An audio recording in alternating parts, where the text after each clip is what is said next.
Hi, everybody. Welcome back to my channel. I'm Susan Lynn. I'm a psychic and a medium. Thanks again for joining me today. So, today is the day before Donald 45.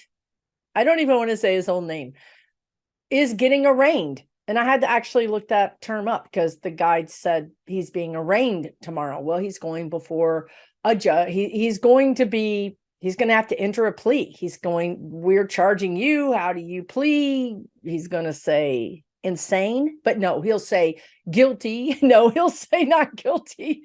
I was trying to say not guilty. I swear to God.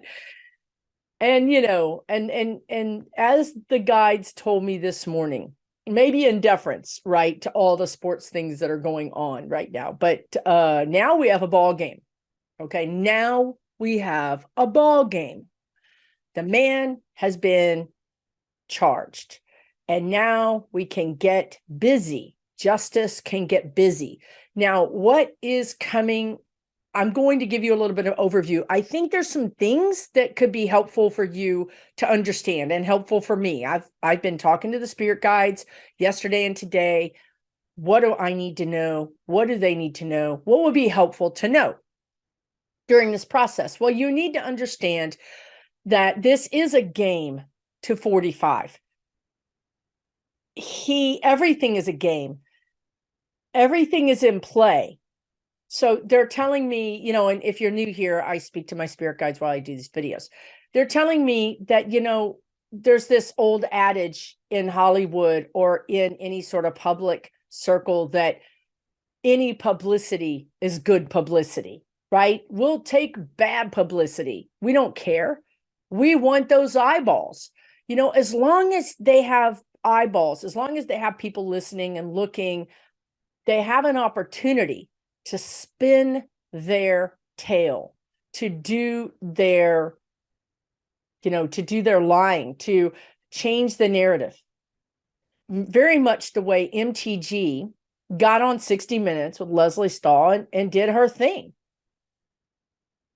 Did some people think she was crazy? Yes. Did some people go, she's got kind of a point there?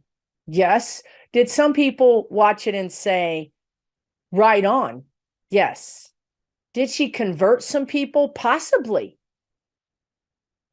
If nothing else, she's now living in your brain. She's taken up space in your brain rent-free because now we're all going to be talking about her. Right? So with 45, any publicity is good publicity. It means that he's got a game to play now. This guy is a carnival. He's a carny. He's a circus man. He knows how to manipulate public opinion. That's what he's done for a living. The guides are telling me, and this is for entertainment purposes only, the guides are telling me that he was a disappointment to his parents. I mean, I don't know this. I don't think. Maybe this has been reported. I don't know. But the guides are telling me that he was a disappointment to his parents, that he really had to find his way, that, in the 80s, he was really floundering. And then he found Papa Putin. And he started getting influxes of cash, influxes of investments. And I know that the guides are showing me. I saw a video where Eric was talking about how Russia has been a big investor in their business. I saw a video where Eric was talking on some sort of Chinese television show about how China has been very supportive and an investor in their business. Okay, so what I'm trying to tell to you, what I'm trying to explain to you that the guides are telling me is that he is worried, but not really, because do you know how much more money, did you see how much money the indictment announcement made for him? Right? So tomorrow when he's arraigned or whatever that is, then he's going to make more money. This gives him an angle. He needed an angle. So you learn this also from how Putin acts. You're either the strong man or the weak man. And no story is read when you just have one or the other. It's the contrast between the underdog and the strong man, or the strong man against the aggressor. There's always got to be a yin and a yang. There's always got to be energy. So now Trump is pretty excited because he's got energy. Now, you have to understand that he's never been rung up. I don't know why the guides use that term, rung up. I think that's an old term for being arrested. And by the way, I meant to say I'm wearing stripes in deference, in deference to Trump's new wardrobe options. But back to what I was saying, the guides are saying that Trump doesn't believe he's going to be rung up. He thinks this is a game. He thinks he's going to continue to win, to outlast. He's going to quickly fall into the underdog. Look what they're doing to me, poor me. I saw a video just this morning about how he was interviewed on Fox News, and I almost want to do one of those reaction videos because it's unbelievable. Trump is on there saying, of course I can take those papers. I'm the president. There's the Presidential Records Act. Of course. And the Fox News guy goes, let's move on. And Trump is like, no, I can take those papers. They're mine. I mean, hubris, right? The guy is, he's egotistical beyond measure. But so he believes this and he's going to use this. And so what you're going to see, and what I think you should be aware of, is more things like the Leslie Stahl interview. You're going to see other brands. They want to use the word brands. You're going to see other brands give him a platform, perhaps under the guise of news. Now, I do see him getting a gag order. I do see that. So I'm not sure that that's going to happen immediately. I think that this judge in New York is going to give him enough, options to really prove beyond a reasonable doubt. Again, there's this sense that the judicial community wants to prove this to the people that are never going to believe it, right? That maybe, okay. So what they're saying to me is, so this judge, let's not even talk about the judicial community. This judge needs to prove it to potential jurors or to the jurors that this judge is fair. Because we know that these jurors, potential jurors, or the jurors are watching the news. We know that. And so this judge wants those jurors to feel almost as if the judge gave Trump too many chances. The whole world is a stage, is what the guides just said. They always talk about Shakespeare, right? So in this way, is the judge being feeble? Is the judge being, a pushover? Or is the judge setting Trump up for a bigger fall? Because if it lodges in those jurors' minds that the judge gave, and Trump took, then they're already a little bit predisposed, even if it's subconsciously against Trump. And nobody can say, well, I mean, I want to say those words. Nobody can say that it was unfair, but that's what makes me mad, because we can't play to those people. You're playing to people that are insane. There is nothing that will ever break through that cult mentality. They've made up their minds that those people are really not salvageable as independent thinkers. Now there is a subset that is, but his base is not. So what you're going to see is because the gag order is going to be in effect at some point. And again, I think this judge is going to give Trump too many chances. And I think you guys are all going to be screaming and yelling and upset. And I don't blame you. But now you know, at least forewarned is forearmed. You now know this. You don't have to fall for every energetic time that these jerks pull the energetic rug out from under you. You don't have to react.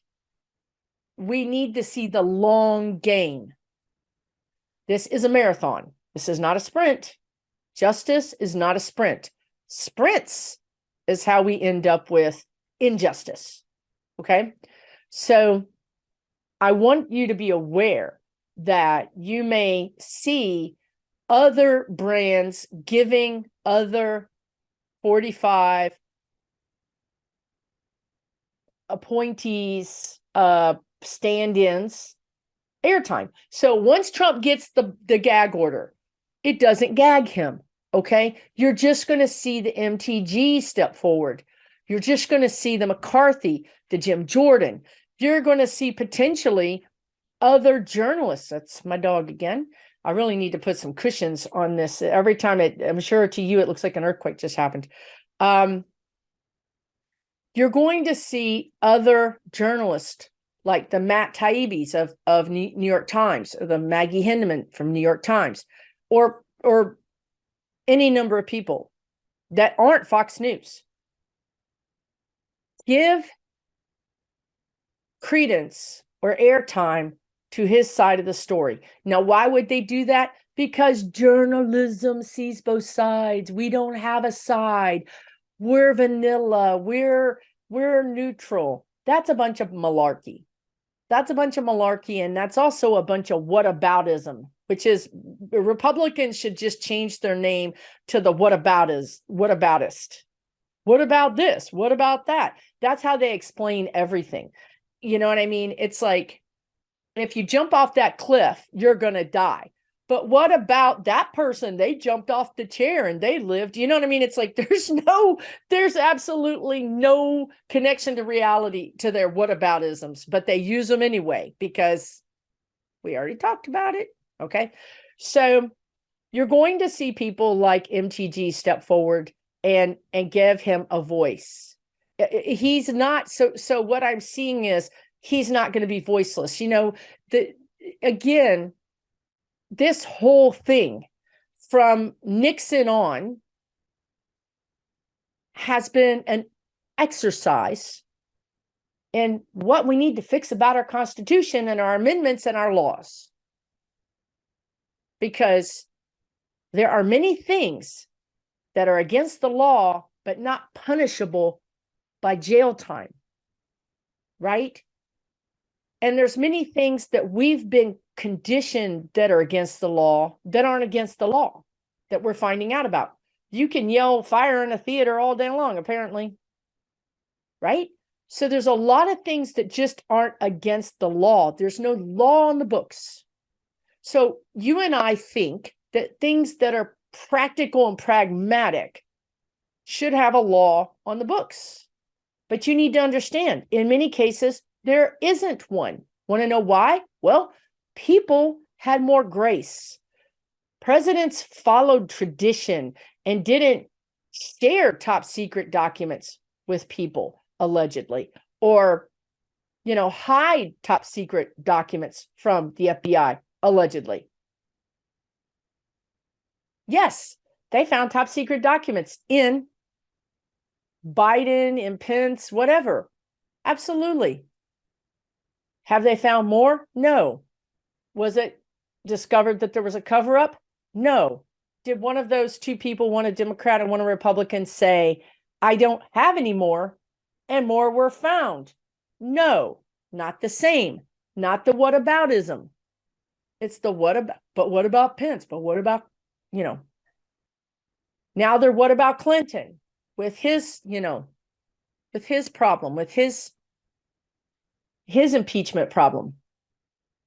What about Clinton? Why are you going after me? You're going to hear all this, and you're going to hear other people trot these tired, worn out, and completely ineffectual and untrue whataboutisms. So now you know, okay? You don't have to get upset about this because you know, oh, yeah, there it is. Don't be upset about it. Because I'm telling you guys, in this situation, it doesn't matter. Justice is coming in swiftly.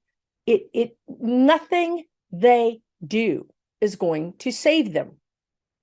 Nothing. Nothing. He can't run. He can't hide. He can't lie his way out of this. What he can do and what he will try to do is to divide our country and to create havoc. Anarchy is really what Bannon wants, is anarchy, complete and total anarchy. And and this is very true, the guides are reminding me, you know, how these authoritarian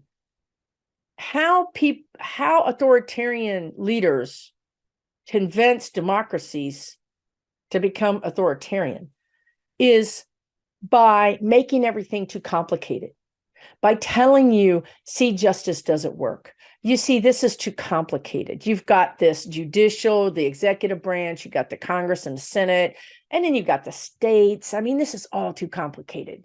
And that's why you can't get justice. That's why justice doesn't work for you, because it can't. It's too complicated. You need to simplify it. You need one person that you vote for, and that person is either going to do a good job or a bad job, and then you're going to throw him out if he doesn't do a good job. But that person is going to be able to take care of everything. You only have one father in a family. So you can see how they start talking to people, and people are like, yeah. But in their head, they're thinking, yeah, I have a problem with my homeowners association. I have a problem with the cops. I have a problem with the IRS. I have a problem with my state income taxes. And all that feels complicating. And it feels like too many masters, too many authoritative people. So then they start thinking, yeah, we could simplify all this. And then they start thinking we could go on the gold. You know what I mean? This is how they go down the rabbit hole. But here's the thing. If it wasn't for states' rights, New York wouldn't be charging Trump. But you can say, alternatively, if it wasn't for states' rights, some states like Texas would have access to things that people want to have access to. It is complicated. And you want to know why we have been dealing with this since Reagan and since Nixon?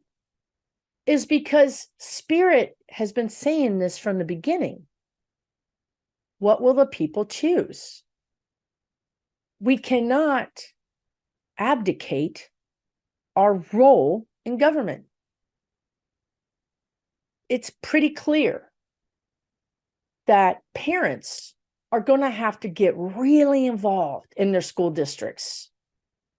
It's pretty clear that we are all going to have to get really involved for our city council, for our county judges, for our mayors, for our state reps, state senators, governors, lieutenant governors, comptrollers, attorneys general, railroad commissioner.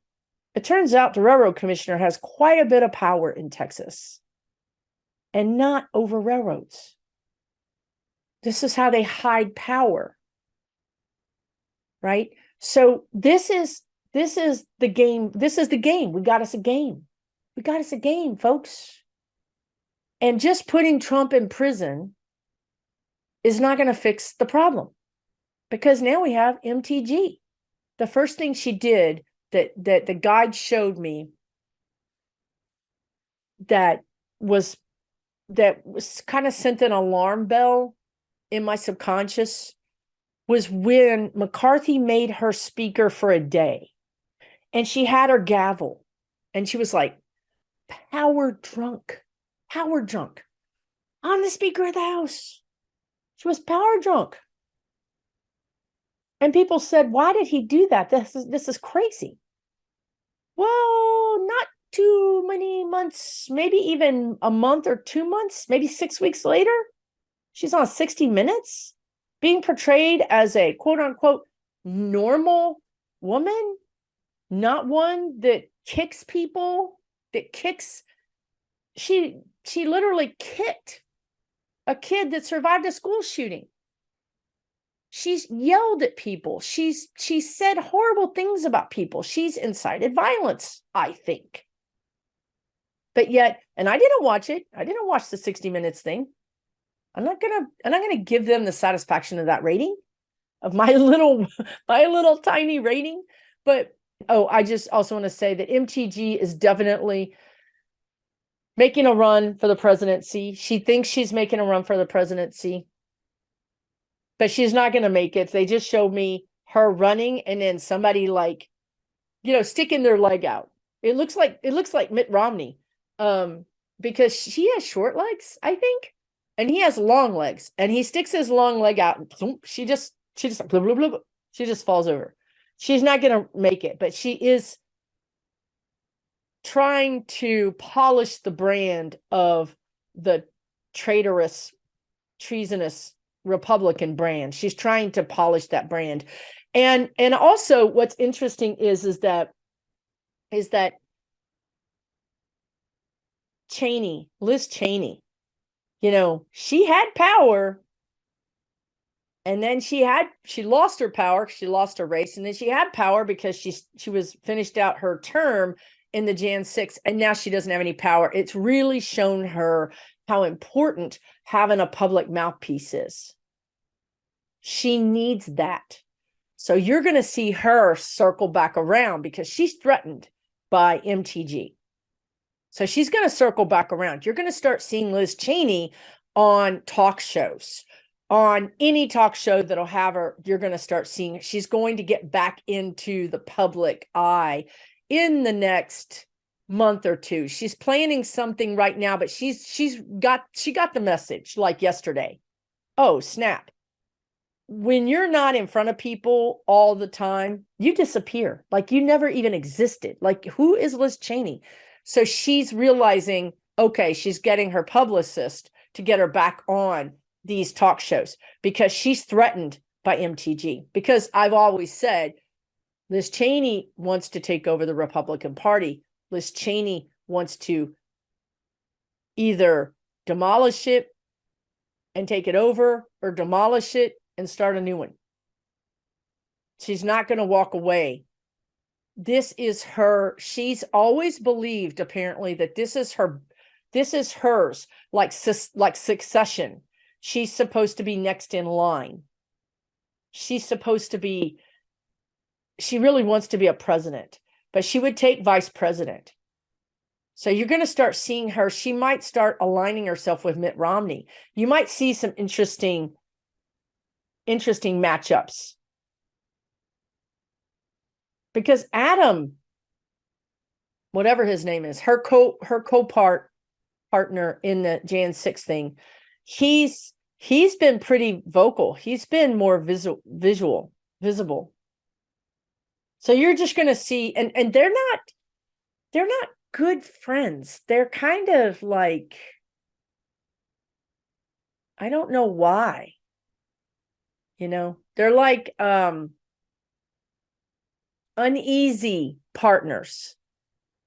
Maybe because each wants the same thing and they know that about themselves. And so they went along on Jan 6, but as soon as Jan 6 was over, they kind of separated. Now, they may come together because they have to. And when you see them together, it's because they feel that they have to do that to have the energy, that their energy together is stronger than it is part. There's no real love there. There's no kinship there. They are too much the same. But when they do come together, it's for the power of it, because they're going to need each other to go up against this establishment. But this is what I'm saying, guys. We have a ball game. It's not a sprint. We are going to win. Trump is going to go down. DeSantis is going to go down. But until we deal with the rot at the core, they're just going to keep spinning off these MTGs and these Boberts and these Jordans and these Gateses. Okay? So how do we do that? We get involved. We get involved, we get involved, we get involved. And I know if you're watching me, you're like, girl, I've been involved. I've been writing, I've been calling, I've been sending in my $5. I've been involved. I vote. I know you have. I'm telling you this so that it'll make sense when it happens. When you see people, let's say your daughter, your daughter-in-law, your granddaughter shows up and says, I'm going down to the courthouse. And you're like, why are you going down to the courthouse? What, you get a ticket? You know what I mean? Like the first thing we would think is, oh my God, you're in trouble, right? So no, I'm going to a protest, Grandma. Oh, you're going to a protest. You better be careful, right? You know, that's what you're going to start seeing. Every week that goes by, every single week that goes by, you will see an uptick in participation in democracy. We've seen the participation in democracy from the Republicans. It started with the Tea Party, right? They made a plan and they got busy. They got their red map. They got McConnell got every judge he could possibly get in there, regardless of their qualifications. Well, now we got us a ball game because the Democrats have woken up and they're standing in their power. But more importantly, we've got a wild card here, folks. So we've got a ball game. We've got the R's and the D's, but the wild card is the kids, because these kids are not too happy with either party right now. What they want, I think, is not even really possible. Like, I think they're so upset that they're willing to flip the table, that they're willing to throw the baby out with the bathwater. And they don't have the patience for a marathon. So we're going to be going through some pretty rocky challenges in the next 3 to 4 years. And I don't mean that to say it is not at all that one side is winning all the time. Okay? It's up and down. It's a game. We might be down 3 points. We might be up 10 points. Then we might lose 10 points. It's going to be up and down. And I think that's going to be helpful for you to know. But I want you to know this as well. I'm going to say this. I was just asking the guides this morning, am I going to have to say this again? And they were like, yes. I was like, okay. Pull out your history books, folks. Pull out your history books. If you want to fall into some kind of morose depression because nothing is ever going to happen and blah, blah, blah, and the world's gone to hell in a handbasket, despite the fact that if you look around your own personal life, it might be pretty okay. I need you to pull out a history book, or go talk to somebody that was in World War II, or go talk to somebody who's, parents survived the Holocaust, or talk to somebody whose parent was in the Indian school that was ripped from their family and taken to some, mission school. Talk to an immigrant that just fled, maybe their parents fled some horrible, violent country. It's not that bad here, guys. You can still get your Starbucks. You may not be able to buy exactly what you want to buy at the grocery store, but it's not that bad. We need to start looking at the positives. We need to understand, yes, this is a challenge and a historic one. But as historic challenges go, it could be worse. Okay? It could be worse. And they're reminding me in Texas, no less, So I don't really watch the news because I really can't watch the news, but every once in a while the guides dial up something in front of me, like it just pops in my social media or whatever. And the guides are reminding me that there's I think it's Lano, I don't remember the Texas town, but the Texas town decided that all these books were going to be banned and removed them from the library. And the court said, no, you're going to put them all back. Okay. So yes, these terrible things are happening. And we do have to get involved, and we are going to be marching and protesting. Absolutely. But that's because we're free to do so. That's because we live in the United States of America.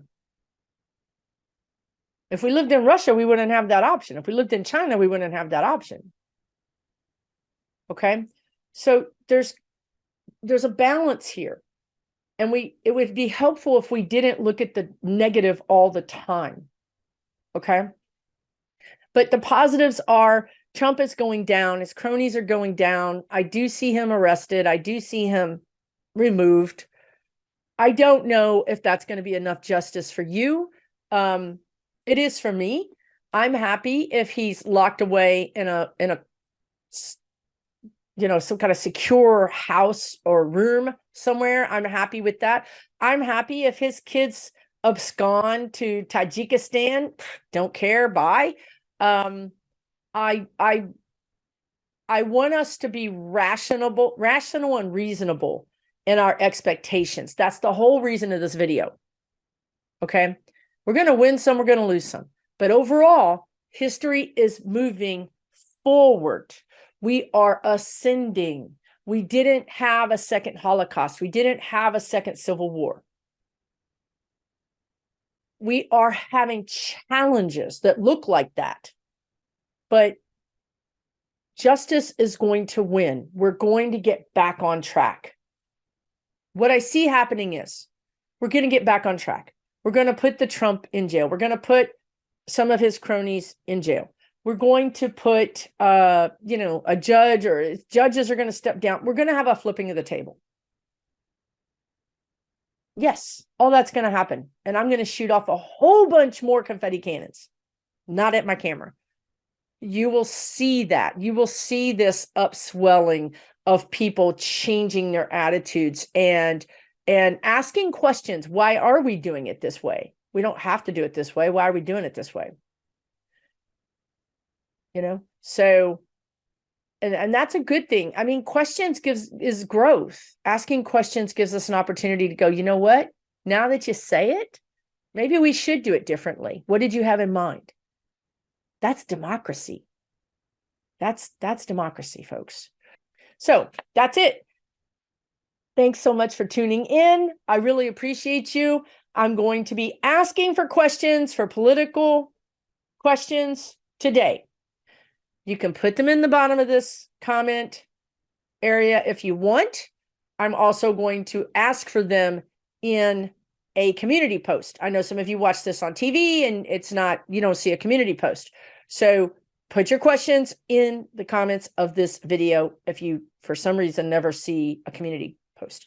And I will do a video probably tomorrow with your questions, okay? Take really good care of yourself. I'll see you soon.